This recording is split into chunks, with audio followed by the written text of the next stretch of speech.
It's a Dazzle Report channel. One way one channel you to watch, one channel you see, it's a channels you watch, the channels I see.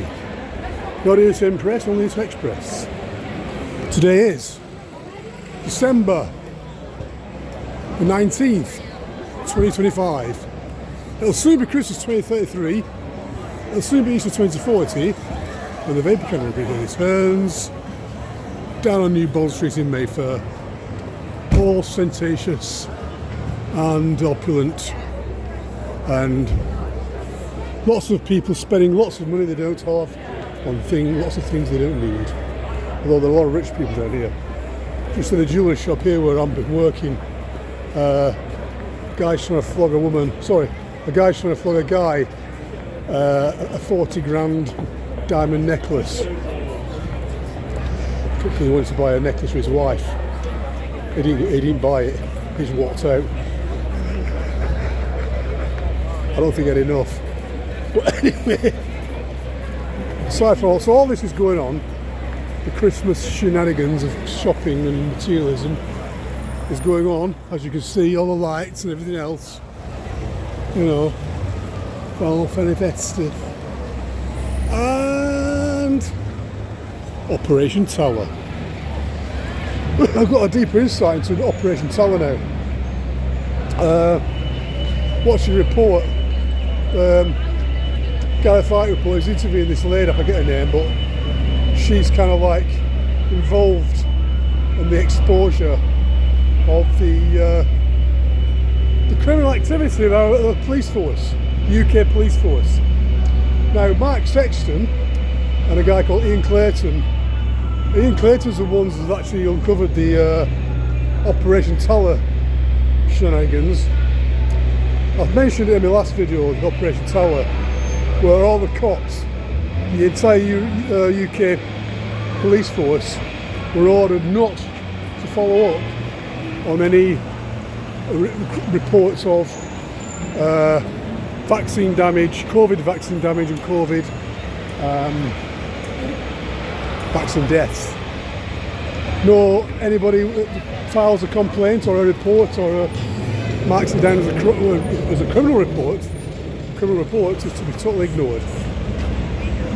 And yeah. But then, when Mark Sexton, he basically went down to the CID, down to Hammersmith's police station, and reported to the CID there. 400 witnesses. 400 witnesses. Yeah. Reports, evidence, witness reports, documentations, etc. All the stuff you need that should ideally be followed up on by the police. So anyway, and then within a very short period of time, I'm not sure how long it was, weeks or months or whatever, the case is closed. The cop had never followed it through. Now, ever since then, pretty crowded around here. NPC Peasant Fest. Rich peasants.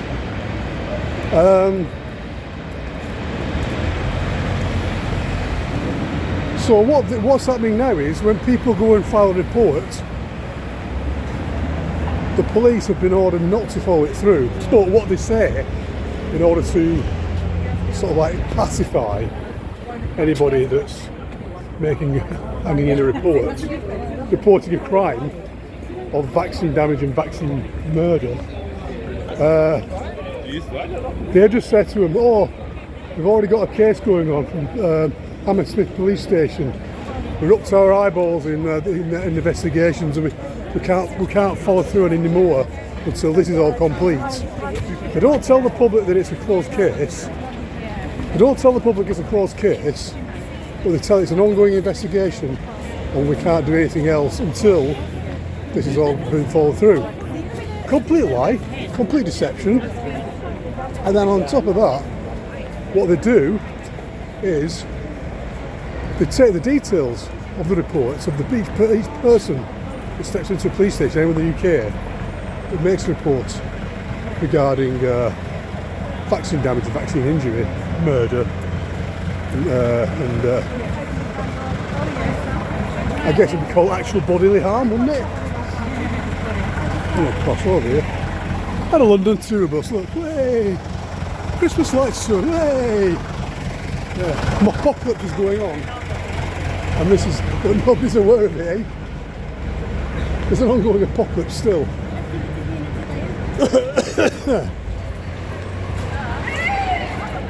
And nobody's aware of it.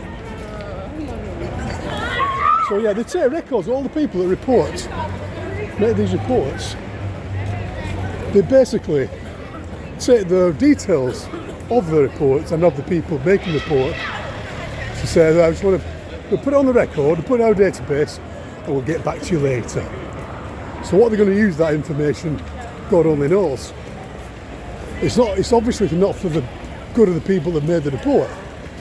It's not good for the people in general. It's going to be used in nefarious. So the police have basically proved themselves to be a criminal group working against the best interest of the people, going completely against the oath of office. Completely going against the oath of office. Oh, it's a Ferrari. It's not a Ferrari, a Porsche. It's like Porsche. Yeah, there's a lot of them around here. Yeah.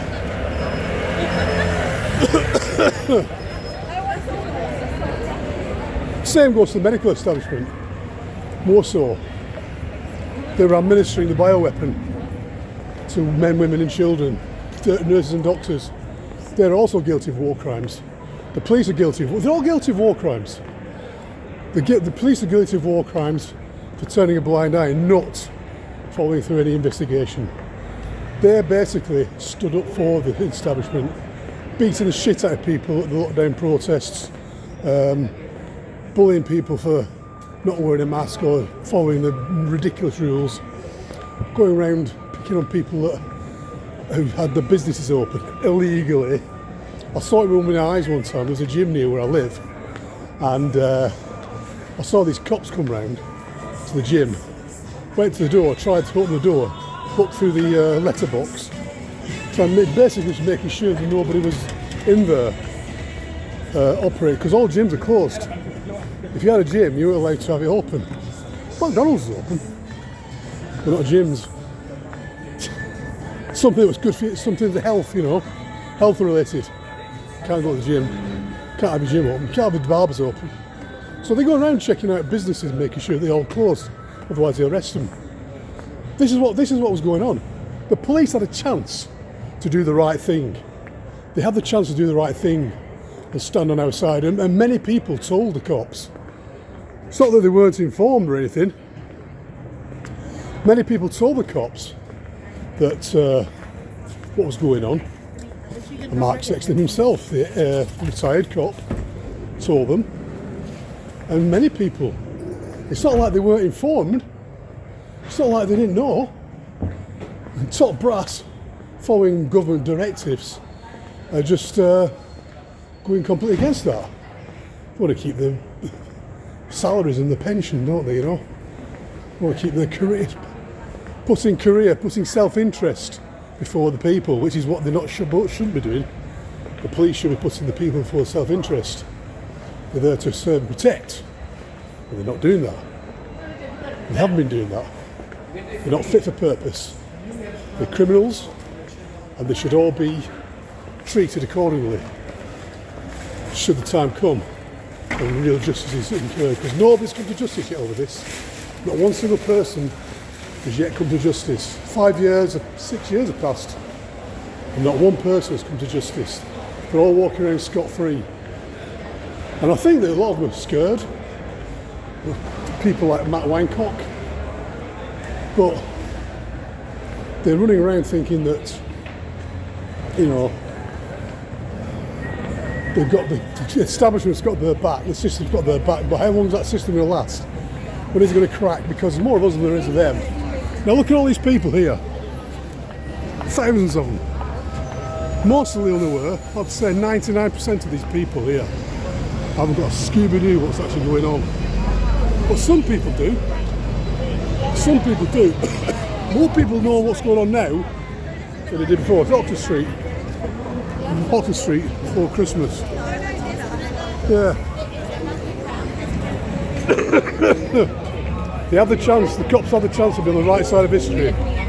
They were informed. They weren't not, it's not that they weren't informed, but they chose not to. They chose to be on the wrong side of history. And they will go down as being war criminals, just as the medical establishment will, just as the politicians will. Just every single person that was behind the injection Holocaust was. The corporations, the Bill Gateses and all the rest of them, you know, and the tiny hats. Don't forget the tiny hats. When that justice will come is anybody's guess. A lot more shit's going to hit the fan before that happens. We're talking about the Russians invading now. We're talking about going to war against Russia. After everything they've done against us, after everything they've done, now they're saying get ready for war. Send your daughters and prepare to send your daughters and sons to fight the Russians. Yeah, why would we do that? Why would we do that? After everything that's happened. They've attacked us with bio weapons. They've overtaxed us. They've banned our free speech. Restricted our movements. They're allowing people to come over on boats undocumented. They were doing that in 2020 as well. During the scandemic, when nobody's allowed to go anywhere or do anything, they were still coming over on the boat and sticking in hotels. But they didn't need their vaccine passes or anything like that, did they? No. And they're continuing, so that's going on. Women and children at risk because these unstable young men from smashed countries, mashed up countries, lurking around the streets of the UK, city streets of the UK.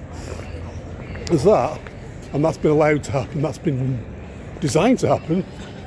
What else? What else have they done?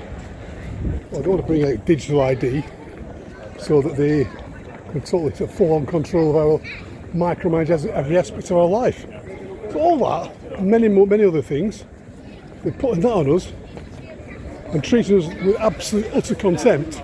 And then they tell us we need to go to war against Russia because Russia's a threat. What a fucking laugh. What a fucking laugh.